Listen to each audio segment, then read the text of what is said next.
کہ اللہ ہم آپ سے آپ کی ایسی خشیت مانگتے ہیں جو ہمارے اور معصیتوں کے درمیان حائل ہو، ایسی طاعت مانگتے ہیں جو آپ کی جنت تک پہنچا، ایسا یقین مانگتے ہیں کہ جو ہمارے لیے دنیا کی مصیبتوں کو آسان کر، ایسی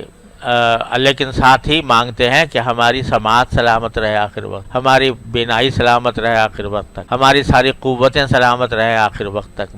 مرتے دم تک، اور یہ ساری جو ہماری قوتیں ہیں یہ ہمارا وارث بنے۔ کیا مانا کہ ان کے ذریعے کچھ ایسی نیکیوں کا صدور ہو جائے ہماری زندگی میں جو ہمارے لیے وارث بنے، یعنی جو ہمارے لیے آخرت کا ذخیرہ بنے، اور ہمارے اوپر جو ظلم کرے اس سے بدلہ بھی لے لیجئے، اور جو ہمارے ساتھ دشمنی کرے اس کے خلاف ہماری مدد بھی کیجیے، اور دنیا کو ہمارا سب سے بڑی خواہش نہ بنائیے، اور دنیا کو ہمارے لیے علم کا منتہا نہ بنائیے کہ اس پہ جا کر علم ہمارا ختم ہو جائے، اور نہ وہ ہماری شوق اور امنگوں کی آخری منزل دنیا کو بنائیے، اور کسی ایسے کو ہم پر مسلط نہ کیجیے جو ہم پر رحم نہ کرے۔ یا اللہ یہ دعائیں ہم سب کے لیے قبول فرما لیجیے اپنے رحم۔ آپ ذرا دیکھو کہ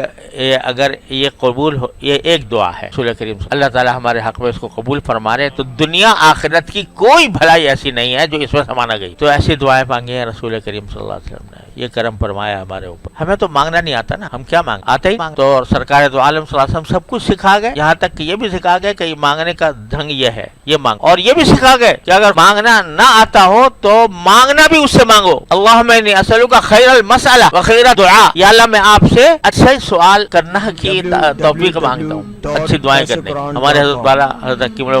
مولانا تھانوی رحمۃ اللہ علیہ ایک مرتبہ مجلس میں فرما رہے تھے کہ اللہ جل جلالہ کے ہاں تو دینے کی میں کوئی کمی نہیں، مانگنے والا چاہیے، کوئی مانگنے والا ہو صحیح طریقے سے تو اللہ تعالیٰ کے ہاں دینے میں کمی نہیں، کوئی جو نہ شنا سے ادا ہو تو کیا علاج، ان کی نوازشوں میں تو کوئی کمی نہیں۔ یہ مضمون حضرت بیان فرما رہے تو حضرت خواجہ صاحب رحمۃ اللہ علیہ ہاں یہ فرمایا، لفظ یہ استعمال کیے تھے کہ کوئی جھولی پھیلانے والا چاہیے اللہ تعالیٰ کے، اس کے ہاں دینے میں کمی۔ حضرت خواجہ عزیز الحسن مجذوب رحمۃ اللہ علیہ بیٹھے تھے، وہ کہنے لگے حضرت کسی کے پاس جھولی نہ ہو تو کیا کرے؟ حضرت نے فرمایا جھولی کیوں نہیں سے مانگے کہ اللہ میرے پاس تو جھولی بھی نہیں ہے، یہ بھی آہوی عطا فرمائی۔ یہ سب کچھ مانگنا سکھا گئے ہیں سرکار دو عالم صلی اللہ علیہ وسلم، اور یہ ایسا طریقہ بتا گئے ہیں کہ اس کے ذریعے اللہ جل جلالہ تک پہنچنا انتہائی آسان اور انتہائی مؤثر، اللہ تعالیٰ کی کا قرب حاصل کرنا، اس کے ساتھ تعلق مضبوط کرنا، اس کا مؤثر ترین